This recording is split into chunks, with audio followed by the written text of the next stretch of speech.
Việt Nguyễn mến chào cô chú, anh chị em và các bạn. Cách loại bỏ sạch cát trong con ngao, con nghêu chỉ trong 5 phút nhờ một cái mẹo nhỏ xíu này thôi mà một ngư dân đã dạy. Nghêu thì mình có thể hấp xả nè, hoặc là xào tỏi ăn rất là ngon. Mà mình làm theo cái cách này á, nó còn ngon hơn nữa. Thơm lừng luôn. Thấy hấp dẫn ghê chưa? Nếu anh chị em mình thấy thích thì cùng Việt Nguyễn thực hiện cách làm nè. Mấy cái con nghêu mà mình mua về rồi mình rửa sạch hoặc ngâm với nước rồi cho giấm hoặc là cho dầu ăn vô, nó cũng không bao giờ hết cát đâu. Chỉ có một cái cách hôm nay mà Việt Nguyễn chia sẻ nè, bảo đảm luôn 100% là nó sạch hết cát.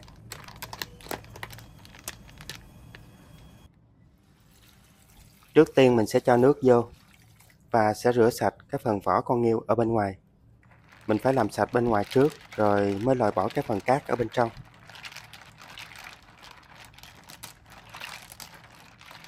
Mình sẽ rửa khoảng 2-3 lần nước á, để cái vỏ con nghêu cho nó thật là sạch. Lát nữa anh chị em mình sẽ thấy Việt Nguyễn loại bỏ cái cát và nhớt trong con nghêu á. Cái nước á, nó đen xì xì à, rất là dơ.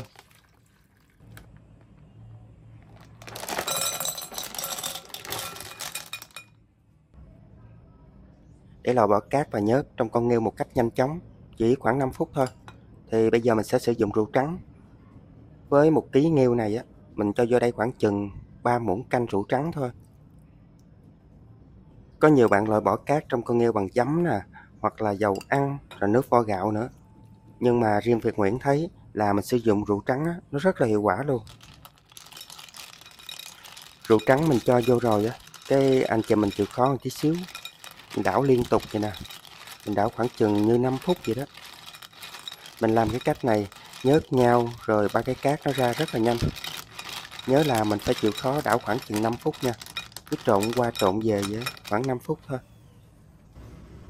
Sau khi mình trộn qua trộn về 5 phút rồi, bây giờ mình sẽ cho nước vô và mình sẽ ngâm ở trong nước tĩnh khoảng 10 phút nữa. Tiếp theo là anh chị mình cho vô đây khoảng chừng như 1 muỗng canh muối.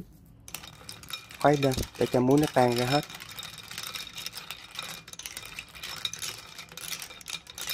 Chỉ cần một cái mẹo nhỏ xíu thôi, mình trộn qua trộn về 5 phút vậy, cái cho nước vô.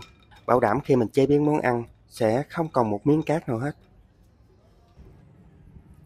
Bây giờ Việt Nguyễn sẽ hái ít hành để mình sẽ chế biến cái món nghêu này. Mấy bữa trước cái bụi hành nó to lắm, mình mới lò bỏ bớt đi để nó phát triển, do cái đất ở trong chậu nó ít á. Tiếp theo là một ít cái lá gừng. Nếu như mình không có lá gừng thì anh chị mình sẽ thế vô là gừng củ cũng được.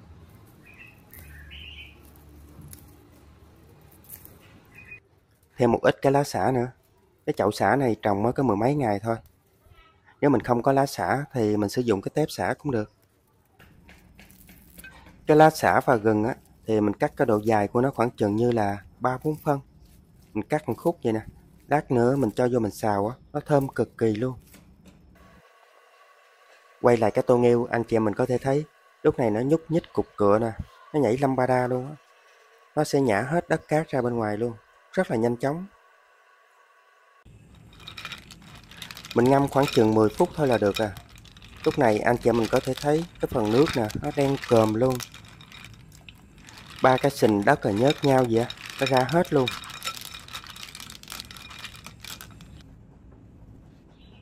Để Việt Nguyễn vớt nó ra, rồi anh chị em mình sẽ xem cái tô nước nha. Mình làm cái cách này nghêu nó rất là sạch, mà loại bỏ cát rồi nhanh chóng nữa chứ, rất là tiện lợi luôn. Cô chú anh chị em mình có thể thấy cái tô nước nè, nhớt nhau gì đen còm hết, nhìn thấy ghê chưa? Còn mình ngâm cái nước muối hoặc là giấm á, nó sẽ không loại bỏ ra hết như vậy đâu. Bây giờ mình sẽ cho một ít dầu vô để chế biến cái món nghêu này. Dầu nóng rồi á thì cho ít tỏi vô. Tỏi mình đập dập thôi, khỏi cần băm nhuyễn. Phi cho nó hơi vàng, nó thơm lên là được.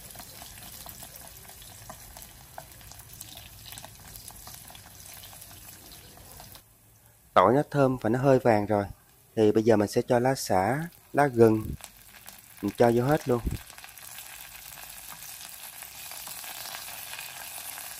Cái lá xả lá gừng mình cho vô mình xào sơ á, quá chừng là thơm luôn, thơm cực kỳ luôn á.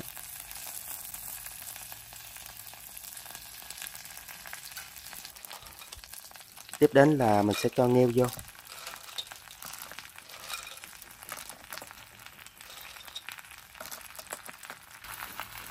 Tiếp theo là mình sẽ cho vô đây khoảng 300ml nước lọc. Nếu anh chị mình thích nó ngọt và nó ngon hơn nữa đó, thì mình cho cái nước dừa tươi vô. Tiếp đến cho vô đây thêm 1 muỗng canh dầu hào.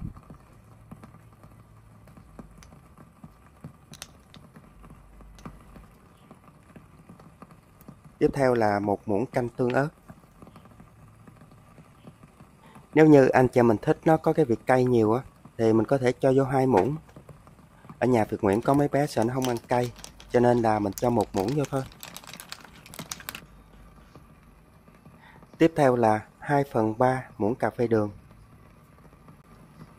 Thêm một tí xíu muối vô cho nó đậm đà. Nếu anh chị mình không thích đậm đà thì mình khỏi cho muối vô. Để cái nước nghêu nó có cái vị chua chua ngọt ngọt á, thì mình sẽ sử dụng cái tương cà. Mình cho vô đây khoảng chừng như 1 muỗng canh. Có thể là cho vô đây 2 muỗng, thì cũng tùy theo cái khẩu vị gia đình mình nha. Có cái nồi điện mini này nấu rất là tiện. Cho vô hết rồi cái mình chờ tí xíu là sôi lên nè. Khỏi cần phải bếp ga, bếp điện gì mất công. Bây giờ mình sẽ đậy nắp lại. Khi nước ở trong nồi nó sôi lên á, khoảng chừng như 5 phút là con nghêu nó sẽ chín. Nghêu thì nó rất là nhanh chín. Sau 5 phút thì con nghêu nó cũng đã há miệng rồi. Bây giờ mình sẽ mở nắp ra luôn. Thơm quá chừng thơm. Bây giờ sẽ rắc một ít hành lá cắt nhuyễn lên trên.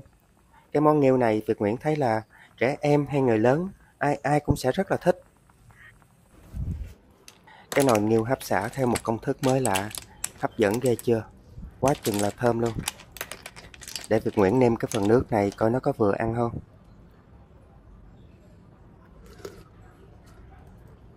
Cái nước nghêu rất là vừa ăn, mặn ngọt chua cay gì có đầy đủ hết.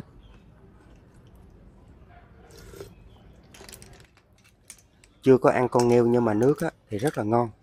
Việt Nguyễn thấy rất là ngon luôn á.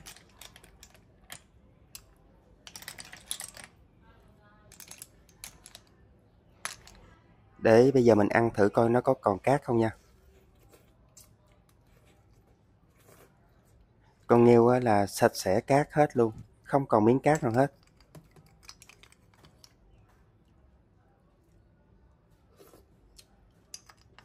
Mà mình thấy cái phần nước này rất là ngon.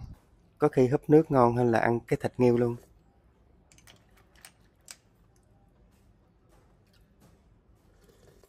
Video hôm nay Việt Nguyễn chia sẻ chỉ một cái mẹo nhỏ xíu thôi, trong 5 phút con nghêu sẽ không còn một miếng cát nào hết. Video đến đây cũng tạm kết thúc. Xin chào.